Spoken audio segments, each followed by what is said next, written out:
Hello friends, welcome to my channel. कैसे हैं आप सब? आई होप अच्छे ही होंगे। तो आज हम रीडिंग करेंगे। जनरल रीडिंग है, सबके लिए है। और इस रीडिंग का आज का हमारा टॉपिक रहेगा, जितने भी लोग नो कांटेक्ट सिचुएशन में हैं उनका फ्यूचर आगे क्या रहने वाला है। क्या वो आपको वापस मिलने वाले हैं तो कब तक मिलने वाले हैं, या फिर कोई नया आपकी लाइफ में आने वाला है। सो लेट्स सी, क्या आप सब तैयार हैं? तो एक बार सब अपने अपने कमेंट बॉक्स में लिख दीजिए यस, और फिर हम उसके बाद रीडिंग स्टार्ट करते हैं ताकि आप मुझसे कनेक्ट हो जाओ। ओके फ्रेंड्स, तो मैं कार्ड शफल करने जा रही हूँ।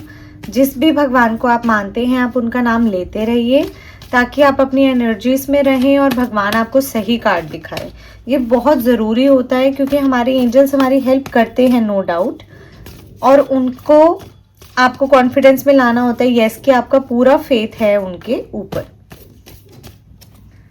ओके, किंग ऑफ स्वॉर्ड्स,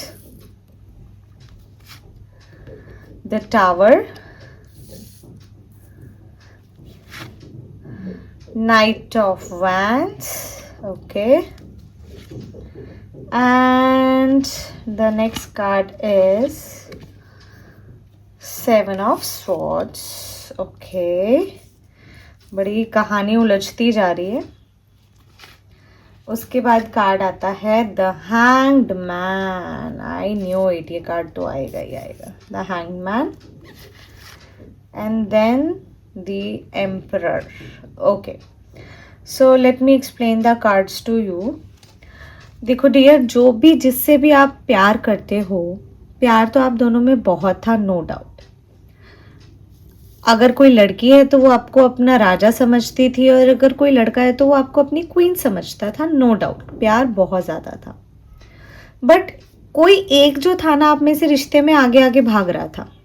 अब आपको कुछ और चाहिए था, करियर से रिलेटेड कुछ और था, कोई बड़े डिसीजन लेने थे, अपना बिजनेस करना था, तो वो भागता जा रहा था इंसान, और दूसरा उसे पकड़ नहीं पा रहा था। आप जिस स्पीड में भाग रहे थे तो दूसरा उसे पकड़ नहीं पा रहा था, और दूसरे ने सोचा कि इसकी प्रायोरिटी मैं नहीं हूँ। बेसिकली बात आ गई प्रायोरिटी की। उन्होंने सोचा कि इसकी प्रायोरिटी मैं नहीं हूँ, जब मैं इसकी प्रायोरिटी ही नहीं हूँ तो मैं क्यों इसके साथ रिश्ता रखूँ। और उसने फील किया कि आपने उसे डिच कर दिया है, या आपको ऐसा फील हुआ कि उसने आपको डिच कर दिया है। तो अब जो ये नो कॉन्टैक्ट सिचुएशन है, अब इसमें बात क्यों नहीं हो पा रही है जबकि प्यार भी था, सब कुछ था? क्योंकि आप में से कोई एक बहुत अथॉरिटेटिव है, बहुत ज़्यादा ईगोइस्टिक है, ऑर्डर चलाने वाला है, अपनी जमाने वाला है, अपना पॉइंट ऊपर रखने वाला है, आपकी कम सुनने वाला है। तो आप में ये वाला क्लैश आ रहा है कि मैं ही क्यों करूं, वो क्यों नहीं, मेरी सेल्फ रिस्पेक्ट कुछ नहीं है। तो अब ये वाली चीज़ को लेकर जब आपके क्लैशेस हो रहे हैं तो ये बात जायज़ है, क्योंकि obviously self respect matters a lot. अब उसने आपको पीछे छोड़ा तो आप क्या ही कर सकते हैं, है ना? तो आप यही कर सकते हैं कि उससे बात करना बंद कर देंगे। तो अब दोनों की सिचुएशन एक हैंगमैन जैसी हो चुकी है, लाइक दोनों मझधार में लटके हुए हैं। ना वो बात कर रहा है, ना आप बात कर रहे हो, ना वो कांटेक्ट कर रहा है, ना आप कांटेक्ट कर रहे हो, और दोनों को ये लग रहा है कि इसकी ज़िंदगी में कोई और आ गया है, और वो सोच रहे हैं कि आपकी ज़िंदगी में कोई और आ गया है। तो दोनों यही सोच के साथ आगे बढ़ रहे हो। अब इस चीज़ में यही हो सकता है सॉल्यूशन कि आप खुद से आगे बढ़कर, अगर आप बॉय हैं तो आप, गर्ल है तो भी आप खुद से आगे बढ़कर एक मैसेज करिए, क्योंकि यहाँ आपको ईगो छोड़नी पड़ेगी, अपनी अथॉरिटेटिवनेस छोड़नी पड़ेगी, अपना ये ऑर्डर देने वाला तरीका छोड़ना पड़ेगा। तो अगर आप भी एक बार आप उन्हें मैसेज करते हैं तो उनका अगर आगे से रिस्पॉन्स आता है तो ये लाइफ टाइम का होगा। अगर नहीं आता है, अगर वो फिर से आपको कहते हैं कि नहीं, हमें सॉर्ट आउट करना पड़ेगा, हमें इस कंडीशन पे सॉर्ट आउट करना पड़ेगा कि आगे जाके हमें ग्रजेस ना हो, पर हम एक दूसरे के साथ नहीं रह सकते, हम एक दूसरे को छोड़ देते हैं, अगर इस कंडीशन पे ये सॉल्यूशन निकलता है तो वो कभी वापस नहीं आएंगे my dear, I am sorry. क्योंकि यहाँ पे सबसे बड़ी प्रॉब्लम है ईगो। जब मैं आ जाती है ना किसी भी रिश्ते में, तो उस रिश्ते को जिंदा नहीं रहने देती, उस रिश्ते को ख़त्म कर देती है। यही हो रहा है आप दोनों के साथ भी। चलिए देखते हैं कि पहले मैसेज कौन करेगा। एक बार कार्ड निकालते हैं, आप करेंगे या वो करेंगे, देख लेते हैं। अगर क्या पता उनकी तरफ से मैसेज आने के चांसेस हो तो आप थोड़ा रुक भी सकते हैं, बट वो एक message he full and final होगा जिसमें आपको सेटलमेंट काइंड ऑफ करना पड़ेगा। ओके, तो है 10 ऑफ पेंटिकल्स।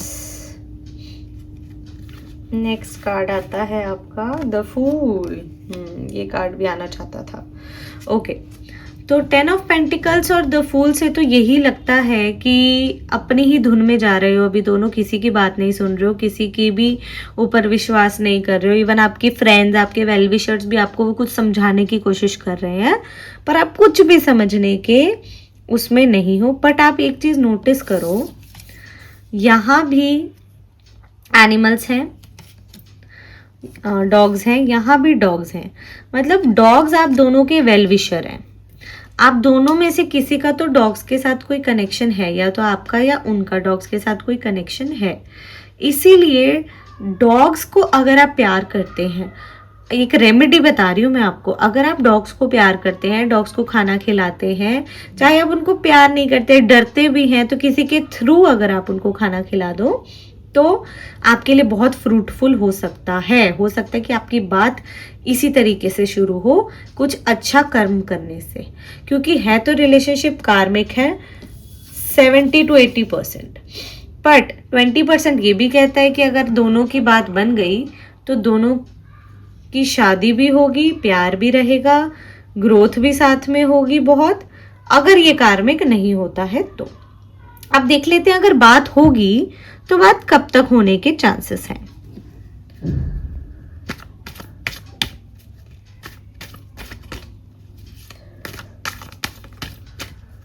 ओके, हाँ, इससे पहले हम देख रहे थे कि मैसेज कौन करेगा, तो लड़के की तरफ से पहला मैसेज आएगा। अगर आप लड़के हो और आप ये वीडियो देख रहे हैं तो आपको पहले स्टेप ले लेना चाहिए, मैसेज कर देना चाहिए। और अगर आप लड़की है तो आप उनके मैसेज का वेट कर सकते हैं। कब तक कर सकते हैं वो मैं आपको बता रही हूँ। ओके, 4 ऑफ कप्स, ठीक है। 4 ऑफ कप्स का कार्ड आया है, दैट मीन्स आपके पास जून जुलाई अगस्त तक का टाइम है। उनका मैसेज देखो लेट है ज़रूर, मैं मानती हूँ, पर मैसेजेस आने के चांसेस थोड़े लेट ही हैं। उनको रियलाइजेशन तभी होगा, थोड़ा लेट ही होगा। और एक और हम मंथ देख लेते हैं, अगर किसी और मंथ में आने के चांसेस हैं तो उससे पहले या उससे बाद में। Okay, 6 of wands. ओके, तो हाँ, उससे पहले भी आने के चांसेस हैं, और वो चांसेस बनते हैं आपके मार्च अप्रैल मई में। हाँ, तो मार्च अप्रैल मई में, और उसके बाद तो जून जुलाई अगस्त, तो वही 6 मंथ्स का टाइम पीरियड है आपके पास, दोनों के पास, अपना रिलेशनशिप को सॉर्ट करने का। और अगर 6 मंथ्स बहुत होते हैं एक रिलेशनशिप को देने के लिए, नहीं बनती है बात, तो आप दूसरा कोई ना कोई पार्टनर देख सकते हैं दोनों, क्योंकि 80% ये आपका कार्मिक रिलेशनशिप है जो आपको दुख ही देकर जाने वाला है। 80% कोई एक सोलमेट किसी का, अब इतने बिलियंस लोगों में से किसी का तो कोई सोलमेट होगा ही, तो उसके लिए हम 20% डाउट को छोड़ देते हैं। ठीक है गाइस, अब हम ये जानते हैं कि आप में से जितने लोग भी ये रीडिंग देख रहे हैं, जनरल रीडिंग है, सबसे रेजोनेट तो नहीं करती है, पर जिससे रेजोनेट करेगी उसको ये रीडिंग क्लेम कर लेनी चाहिए। तो जब भी आपको क्लेम करनी हो, उस ईश्वर का नाम लेना जिन्हें आप मानते हैं, और कमेंट सेक्शन में ज़रूर लिखना आई क्लेम इट। ओके, फिर भी मैं एक कार्ड बेनिफिट ऑफ डाउट के लिए निकालना चाहती हूँ। क्या सच में ये कार्मिक है या फिर ये एक सोलमेट कनेक्शन है? Let me C.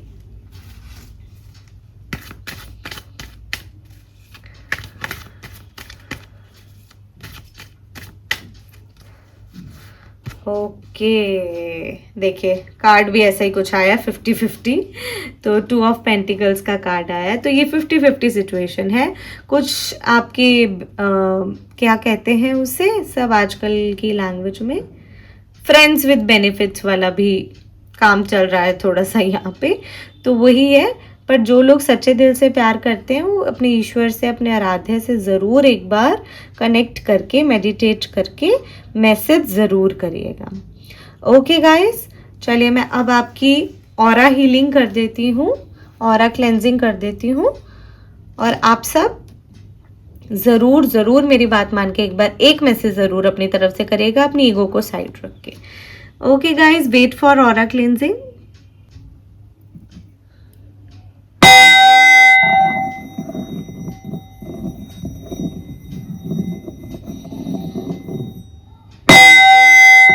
Close your eyes.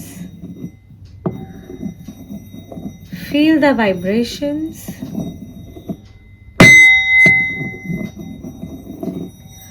Just feel that everything positive is going on. अपने परमेश्वर पर विश्वास रखकर, उनका ध्यान करके, उनसे माफ़ी मांगो जो भी गलत काम आपसे आज तक हुए। उनका धन्यवाद करो जितना कुछ भी उन्होंने आपको अब तक दिया।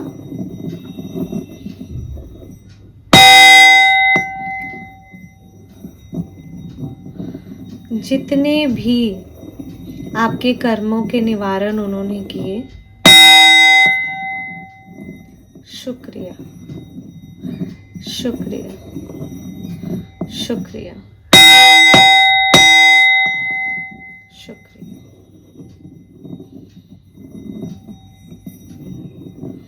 And please appreciate it by subscribing, like and share with your friends. If it is resonates with you, maybe it will resonate with your friends also. Okay guys, bye bye. We'll meet you in the next video. See you soon.